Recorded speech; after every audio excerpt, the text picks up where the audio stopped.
आम आदमी पार्टी के दफ्तर के बाहर बीजेपी का प्रदर्शन, सीएम केजरीवाल के खिलाफ की नारेबाजी, पार्टी कार्यकर्ताओं को पुलिस ने लिया हिरासत।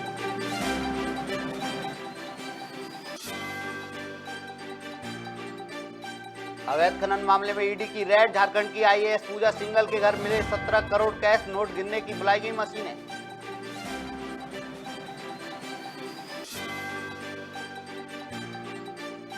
गृह मंत्री डॉक्टर नरोत्तम मिश्रा ने कोरोना को लेकर की प्रेस वार्ता, बीते 24 घंटे मिले 34 नए मामले, 37 मरीज हुए ठीक।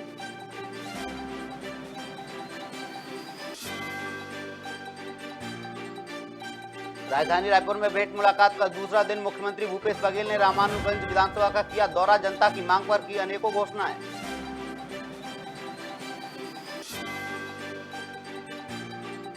सिंगरौली विधायक रामलालू वैश्य ने 70 करोड़ की लागत से बनने वाली सड़क का किया भूमि पूजन, कार्यक्रम में प्रशासनिक अधिकारी भी रहे मौजूद।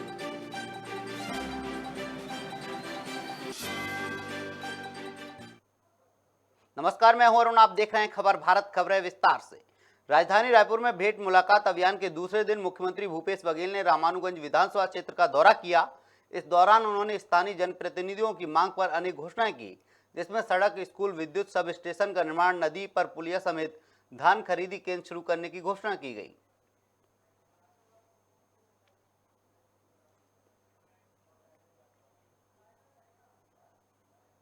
मध्य प्रदेश के गृह मंत्री डॉक्टर नरोत्तम मिश्रा ने आयोजित प्रेस कॉन्फ्रेंस में कई मुद्दों पर चर्चा की। इस दौरान उन्होंने कहा कि प्रदेश में पिछले 24 घंटे में कोरोना के 34 नए मामले सामने आए हैं, जिनमें 37 मरीज ठीक हुए हैं। साथ ही कमलनाथ पर निशाना साधते हुए कहा, कमलनाथ मातम मनाने के लिए WHO की रिपोर्ट मांग रहे हैं, वो अब मातम की राजनीति करना चाहते हैं। मध्य प्रदेश में पिछले 24 घंटे में कोरोना के 34 नए प्रकरण संपूर्ण प्रदेश में आए, जबकि ठीक होकर अपने घरों की ओर जाने वाले लोगों की संख्या 37 है। एक्टिव केस संपूर्ण प्रदेश में कोरोना के 210 बचे हैं। सैंपल जो लिए गए पिछले 24 घंटे में मध्य प्रदेश में वो 8,148 सैंपल लिए गए हैं। संक्रमण दर वर्तमान में 0.42 हमारी बची है, जबकि रिकवरी दर हमारी बढ़ के 98.7 संपूर्ण मध्य प्रदेश की हो गई। 24 घंटे में कोई भी पुलिस का जवान संक्रमित नहीं हुआ है। पुलिस के कुल 3 एक्टिव केस संपूर्ण मध्य प्रदेश में बचे हैं। कल मध्य प्रदेश में 24 घंटे में जो वैक्सीनेशन हुआ है वो 52,074 लोगों का वैक्सीनेशन हुआ है। जो कुल वैक्सीनेशन अभी तक संपूर्ण मध्य प्रदेश में हुआ है वो 11,79,42,288 लोगों का हुआ है। पूर्व मंत्री प्रियव्रत सिंह ने प्रेस वार्ता करते हुए कहा कि मध्य प्रदेश के बिजली संकट की स्थिति गहराती जा रही है। दरअसल ग्रामीण क्षेत्रों में सबसे ज्यादा घोषित बिजली कटौती हो रही है, जिससे लोगों को काफी परेशानियों का सामना करना पड़ रहा है। साथ ही उन्होंने कहा कि अडानी के बंदरगाहों से कोयला लाने की तैयारियां की गई हैं और कोयले की कमी बताकर सरकार बड़ा घोटाला करने की तैयारी कर रही है। कि मध्य प्रदेश में आज भयावह बिजली संकट की स्थिति उत्पन्न हो गई है और ये बिजली संकट की सीधी मार ग्रामीण क्षेत्र पे पड़ रही है। हर गांव में समूचे मध्य प्रदेश में करीबन 7 से 8 घंटे की विद्युत कटौती अघोषित रूप से दिन और रात मिलाकर की जा रही है। आज जो सरकार है और सरकार के मुखिया शिवराज सिंह चौहान जी हमेशा से ये कहते आए हैं कि कांग्रेस के राज्य में बिजली संकट उत्पन्न होता है, हमने तो बिजली में मध्य प्रदेश को ताकतवर बना दिया है, सरप्लस बना दिया है, सेल्फ सफिशिएंट बना दिया है। तो 18 साल बाद सरकार की नाकामी का आज ये आलम है कि मध्य प्रदेश अंधकार की गड़त में है। आज कोयले के ऊपर पूरी बात रखी जा रही कि कोयले की कमी है, पर मुझे आप बताएं कि अगर कोयले की कमी से आप इतने नुकसान में हैं तो आप अपने आप को सरप्लस स्टेट कैसे कहते हैं? इंदौर में इस युवती की सीढ़ी से गिरने से मौत हो गई। दरअसल लड़की का सीढ़ी से पैर उतरने के दौरान पैर फिसल गया, जिससे उसे गंभीर चोट आई, जिसके बाद परिजनों ने उसे अस्पताल में भर्ती कराया, जहां 6 दिनों इलाज चलने के बाद उसकी मौत हो गई। वहीं पुलिस ने मामला दर्ज कर शव को पोस्टमार्टम के लिए एमवाय अस्पताल भिजवाया और जांच में शुरू कर दी है।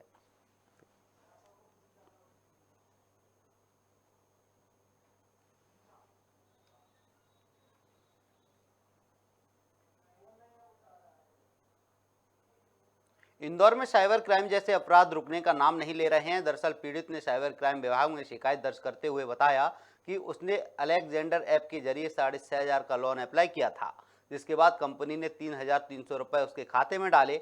लेकिन 2 दिन बाद एक ही युवक ने फ़ोन कर उससे पैसे मांगे और फिर उसके फ़ोन को हैक कर लिया।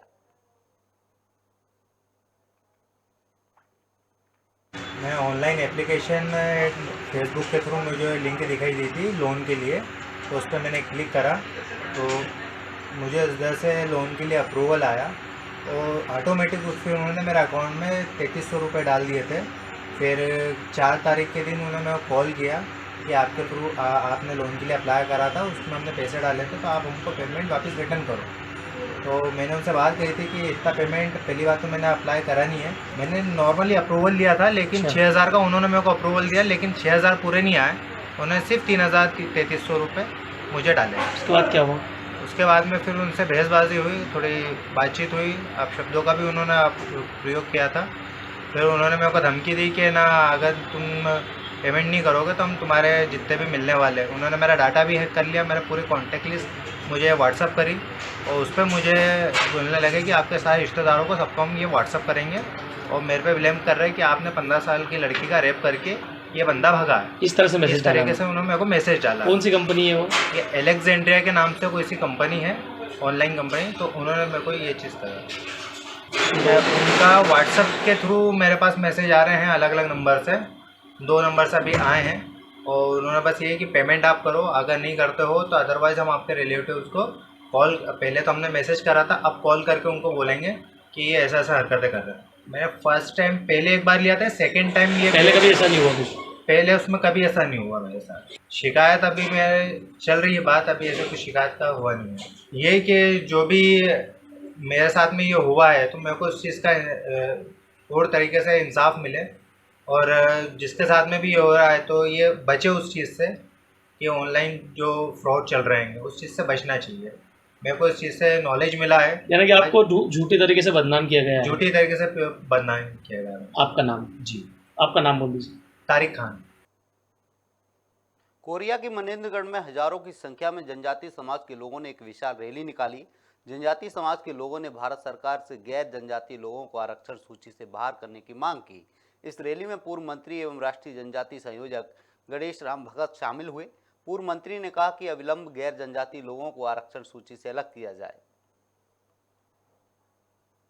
इसके लिए ये आंदोलन पूरे देश में चल रहा है और आज मनेंद्रगढ़ में हजारों की संख्या में और इस मांग को लेकर के और ये आंदोलन हो रहा है। इसमें हजारों की संख्या में भाई बहनें, जनजातीय समाज, बाकी के समाज के लोग भी यहाँ उपस्थित हैं। हम भारत सरकार से मांग कर रहे हैं कि ये डिलिस्टिंग जो है ये धर्मांतरित लोगों को, धर्मांतरित लोग जो दोहरा लाभ ले रहे हैं और वो जनजाति आज धर्मांतरित होने के कारण वो आज जनजाति की सूची में नहीं आते हैं और इसलिए इनको जनजाति की सूची से बाहर करे भारत सरकार। और इसलिए पूरे देश में जनजाति जगह जगह पर, जिला मुख्यालय पर अपनी इस मांग को लेकर को आंदोलन कर रहा है। अंबिकापुर के सरगुजा संभाग में हाथियों का उत्पात लगातार जारी है। हाथी से भयभीत ग्रामीण गड्ढे में गिर गया, जिससे वह गंभीर रूप से घायल हो गया, जिसे इलाज के लिए अस्पताल में भर्ती कराया गया है, जहां उसका इलाज जारी है।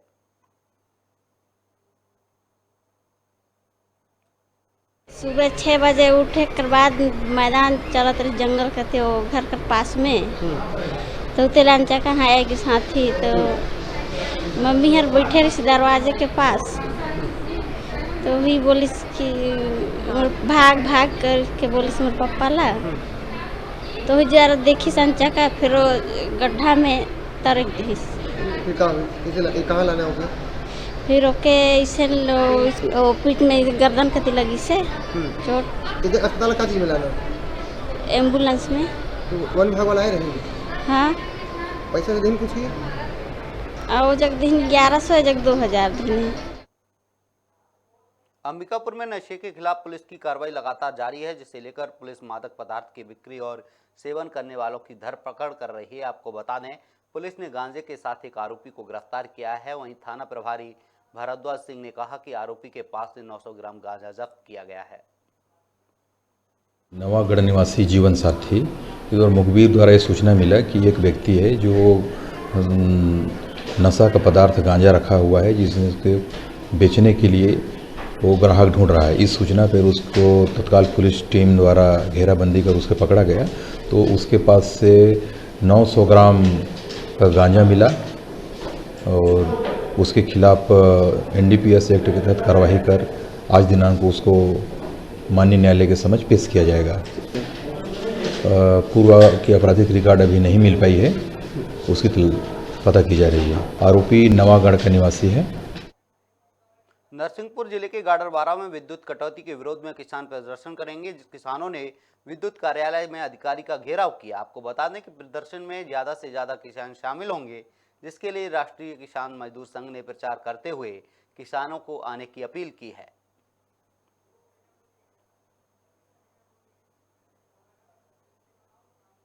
हम डी महोदय के कार्यालय का घेराव करेंगे।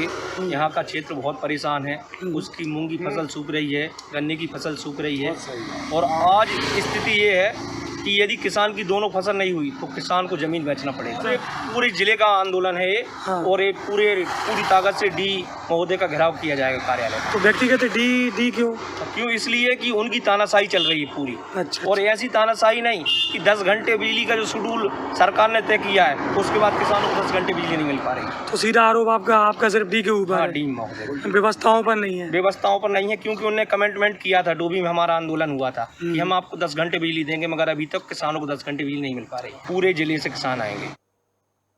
इंदौर में आत्मनिर्भर भारत की ओर बढ़ते कदम कार्यक्रम का आयोजन किया गया, जिसमें सड़क एवं परिवहन मंत्री नितिन गडकरी शामिल हुए। इस दौरान उन्होंने मंच से संबोधित करते हुए कहा कि अहिल्या विश्वविद्यालय में पढ़ने वाले छात्र खुशनसीब हैं, साथ ही उनके उज्जवल भविष्य की कामना की।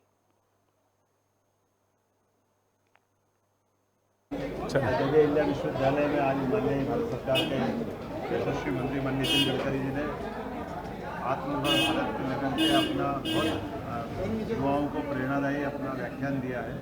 हम आज़ादी की 75वीं वर्षगांठ के दौरान माननीय प्रधानमंत्री और मुख्यमंत्री ने जो निर्देश दिए, इसी कड़ी में ये व्याख्यानों की श्रृंखला अलग अलग विश्वविद्यालय में कराने जा रहे हैं। मैं देवी अहिल्या के आज के इस आयोजन में माननीय गडकरी जी ने जो सबल नेतृत्व के साथ सक्षम निर्णय लेते हुए जिस प्रकार से अपने पिछले अनुभवों से सरकार के निर्णयों को सार्थक करते हुए समाज हितैषी भूमिका में राजनेता का दृढ़ता की जो रोल रहता है वो ला करके दिखाने का प्रयास किया। हम सब जानते हैं गडकरी जी वो व्यक्तित्व है जिसने जिस विभाग को संभाला उसको 4 चांद लगा दिए। मैं उनका धन्यवाद भी अदा करता हूँ और उम्मीद करता हूँ इस प्रकार से उनने नए नए नवाचार करके अपने विभागों में प्रयोग किया।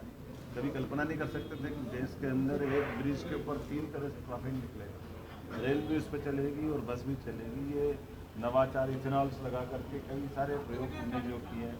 अभी हाइड्रोजन को जिस प्रकार से हमने यूज़ करने की, हाइड्रोजन से हमारे फ्यूल के रूप में गाड़ी चलेगी, ये वाकई गडकरी जी ही कर सकते हैं। मेरी अपनी ओर से विश्वविद्यालय को आवश्यकता के अनुसार शोध करने की बात कही। भाइयों, नॉलेज ये बहुत बड़ी पावर है।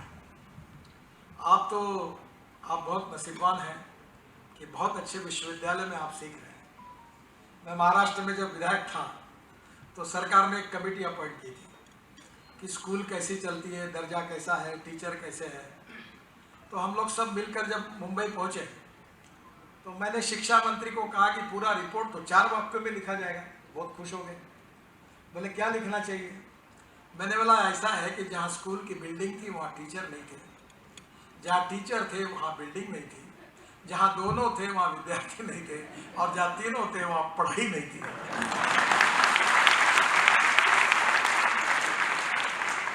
मैं आपके लिए नहीं कह रहा हूँ। मैं उस समय 85 और 90 में मैं जब विधायक था तब की बात बता रहा हूँ। पर मुझे आज लगता है कि आपको बहुत अच्छी फैसिलिटी है। और नॉलेज की जो परिभाषा मैं अक्सर बार बार दोहराते रहता हूँ। 2 बातों की बातें हो गई, मैं बहुत आग्रही हूँ। what is the definition of knowledge?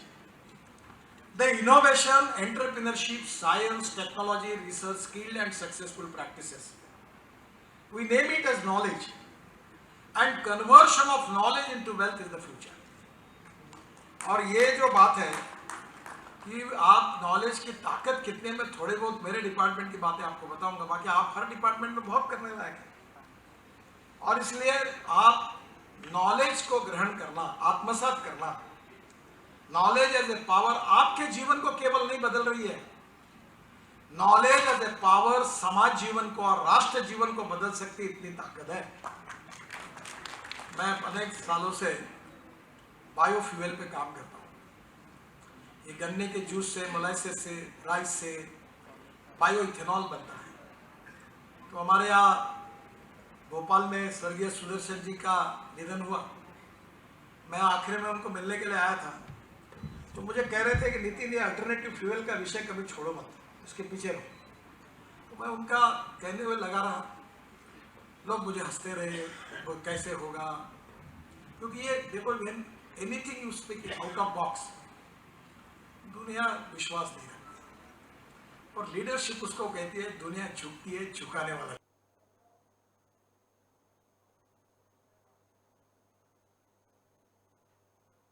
Khategaon में मुख्यमंत्री कन्यादान योजना के तहत 150 से अधिक जोड़ों का सामूहिक विवाह सम्मेलन संपन्न होगा, जिसमें जिला प्रभारी मंत्री यशोधरा राजे सिंधिया समेत सांसद रमाकांत भार्गव शामिल होंगे और वर वधू को आशीर्वाद देंगे, जिसके लिए विधायक आशीष शर्मा कृषि उपज मंडी परिसर पहुंचे, जहां उन्होंने सारी तैयारियों का जायजा लिया। तो ये बताएं, मुख्यमंत्री कन्यादान योजना जो कि मध्य प्रदेश सरकार की एक बहुत ही अच्छी योजना है, उसके अंतर्गत 100 से अधिक जोड़ों का सामूहिक विवाह सम्मेलन कृषि उपज मंडी प्रांगण में परसों होने जा रहा है। माननीय प्रभारी मंत्री श्रीमती यशोधरा राजे सिंधिया जी, सांसद महोदय और कई सारे गणमान्य अतिथियों के सानिध्य में यहाँ पर कन्यादान का कार्यक्रम होगा।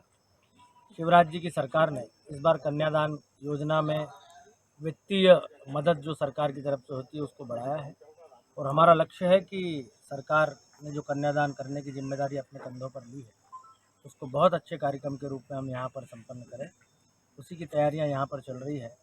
परसों के दिन सभी कन्याएं और वर यहाँ पर पधारेंगे और बहुत संस्कार और परंपराओं के अनुरूप उनका विवाह यहाँ पर संपन्न कराएंगे। हंसी खुशी सभी कन्याएं यहाँ से विदा हो, ये हमारा लक्ष्य है। Thank you. कारगिल युद्ध में अपना योगदान देने वाले मनावर के बाबूलाल सिंधारे का 2 मई को ट्रेन में आकस्मिक निधन हो गया था, जिनका अंतिम संस्कार राजकीय सम्मान के साथ किया गया।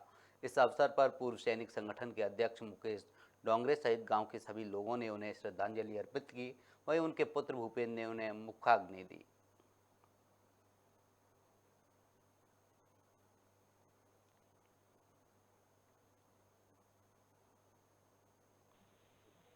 मैं नायब तहसीलदार सिंगाना, कल हमें सूचना मिली थी कि बाबूलाल जी सिंगारे सिंगाना क्षेत्र से हैं और आर्मी से रिटायर हो गए, लेकिन फिर भी वहाँ पे सेवाएं दे रहे थे। उनकी डेथ हो गई।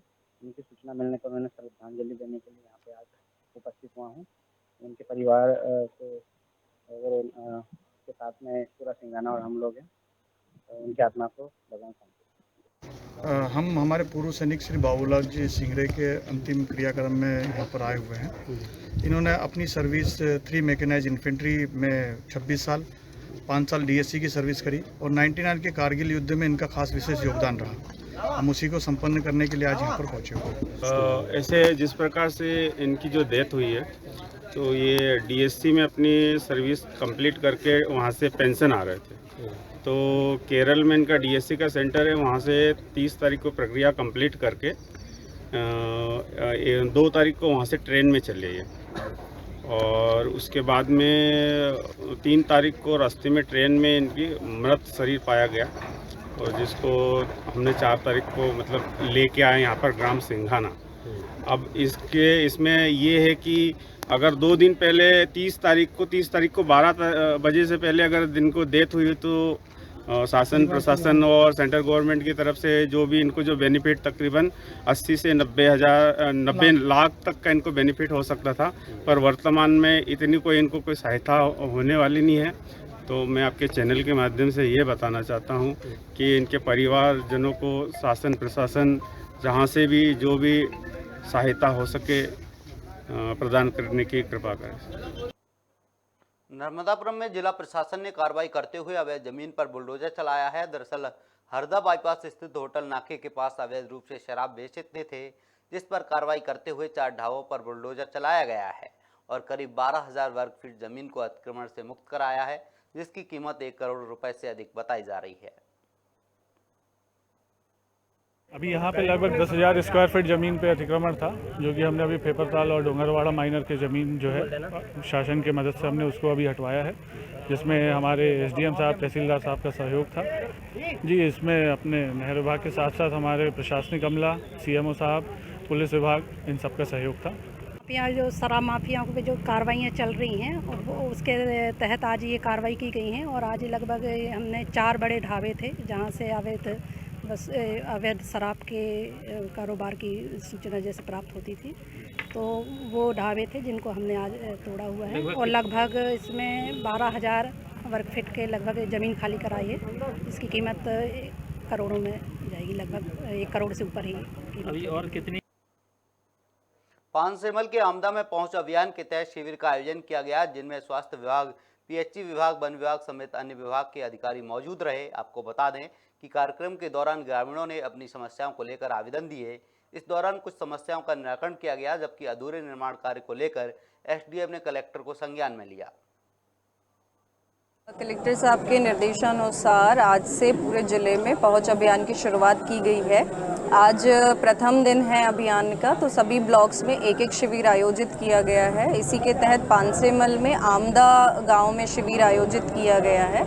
इसमें स्वास्थ्य विभाग, महिला बाल विकास, राजस्व, ग्रामीण विकास विभाग इत्यादि सभी विभाग उपस्थित हैं। पूरा मैदानी अमला जो हमारे गांव स्तर के कर्मचारी अधिकारी हैं, सभी लोग उपस्थित हैं यहाँ पर और काफ़ी मात्रा में, जैसा कि आप लोग यहाँ देख रहे हैं, आवेदक भी आवेदन और अपनी समस्याओं के निराकरण के संबंध में आए हुए हैं और उम्मीद है कि हम लोगों ने पहुंच अभियान में, जैसा कि कलेक्टर साहब की उम्मीद है, हमको बेहतर परिणाम इसमें प्राप्त होंगे।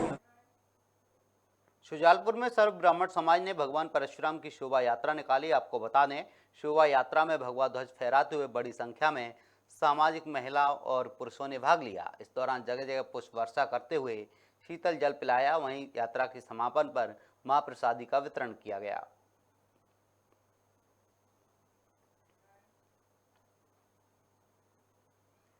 श्योपुर के सोठवा गांव में एक किसान ने दामाद के करतूत से परेशान होकर फांसी लगा ली। आपको बता दें कि ससुर ने दामाद की दूसरी शादी की सूचना बीते 5 दिन पहले दी थी। बावजूद दामाद लवकुश मीणा ने शादी कर ली, जहां मजबूर होकर किसान ससुर ने खुदकुशी करने का कदम उठा लिया। वहीं पूरे मामले की जांच में पुलिस जुट गई है। मैंने सर उसकी शादी अभी 1.5-2 साल पहले 2019 फर्स्ट लॉकडाउन में जब जो है कैंसर की थी लवकुश मीणा, पुत्र जो है उसके पिताजी का नाम है हरिओम उर्फ ओम प्रकाश मीणा। एक पाँव से वो जो है थोड़े लंगड़े भी है। जो उनसे बात शादी हुई मेरी बहन की, अभी 6 महीने से सर जो है थोड़ा बिगाड़ था, क्योंकि उन्होंने जो वादा खिलाफी की थी उसके चक्कर में, और मेरी बहन को मार पीट करके जो है निकाल दिया उन्होंने।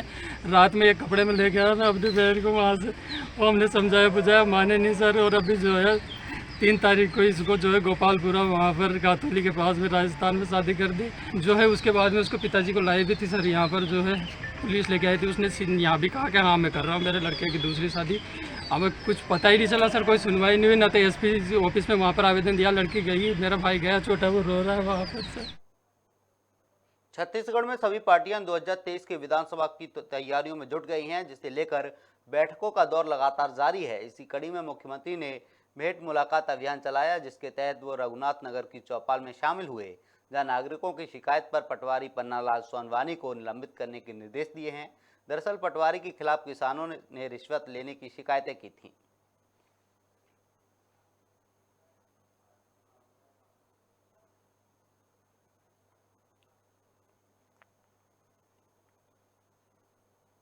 मुख्यमंत्री भूपेश बघेल ने भेंट मुलाकात अभियान के तहत प्रतापपुर विधानसभा क्षेत्र के रघुनाथपुर पहुंचे, जहां उन्होंने स्वामी आत्मानंद अंग्रेजी माध्यम स्कूल के बच्चों से मुलाकात की और उनकी पढ़ाई लिखाई के बारे में जानकारी ली। इस दौरान एक मासूम बच्ची स्मृति ने हेलीकॉप्टर में बैठने की जिद कर दी, जिसके बाद सीएम ने स्मृति समेत अन्य बच्चों को हेलीकॉप्टर की सैर करवाई।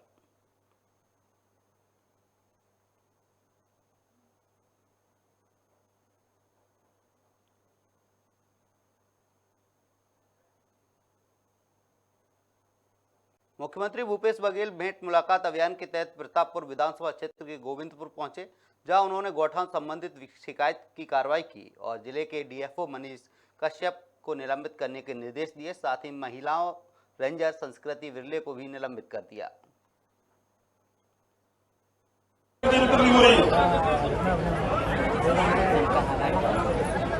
सस्पेंड करो।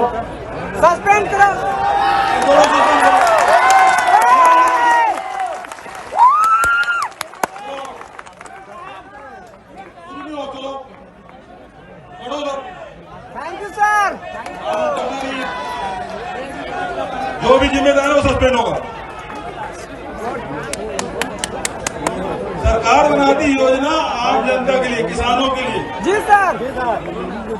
मवेशियों के लिए। अरे लोग मजाक बना कर रखे। आवाती चराई ये जंगल पूरा भरा पड़ा है, 1.5 एकड़ में बनाया है। भिंड जिले में बीएससी परीक्षा का आयोजन किया गया, जिसमें नर्सिंग की परीक्षा से पहले दिन ही परीक्षार्थी नकल करते नजर आए, जो कि सीसीटीवी कैमरे में कैद हो गए। दरअसल यह मामला शासकीय कन्या महाविद्यालय का है, जहां छात्र छात्राओं के बीच बातचीत का वीडियो वायरल हुआ है। 244 रजिस्टर्ड स्टूडेंट हैं और 4 कॉलेजेस के सेंटर हैं, जिसमें पातीराम शिवहरे महाविद्यालय, नवल किशोर शिवहरे महाविद्यालय, मृत्युंजय महाविद्यालय और रोशनलाल देवप्रिया। हम लोगों ने नीचे ही तलाशी ले ली थी, सीढ़ी के पास जाने के पहले पूरी तलाशी ली हुई है। सबके मोबाइल जमा हैं और सबकी तलाशी ली हुई है, सबके आईडी देख चेक किए तब ऊपर गए। होता क्या है कि स्टूडेंट्स होते हैं, वो नज़र बचा के शिक्षक की आपस में बात कर सकते हैं। बात तो करते हैं, बच्चे तो बच्चे ही होते हैं, ये मानते नहीं हैं। मतलब कितना भी आप करिए, सख्ती करिए, जैसा ही टीचर इधर उधर आगे पीछे देखता है तो वो इशारे से या उस तरह से बात करने की कोशिश करते हैं। लेकिन आप देखिएगा कि कहीं पूरी फेयर परीक्षा हो रही है, आपने खुद निरीक्षण किया है, आपने देखा है, और फेयर परीक्षा हो रही है, कहीं से कोई यूएफएम का मटेरियल आपको नहीं मिलेगा, ये मेरा दावा है। फिलहाल इस बुलेटिन में इतना ही। आप बने रहिए खबर भारत के साथ। नमस्कार।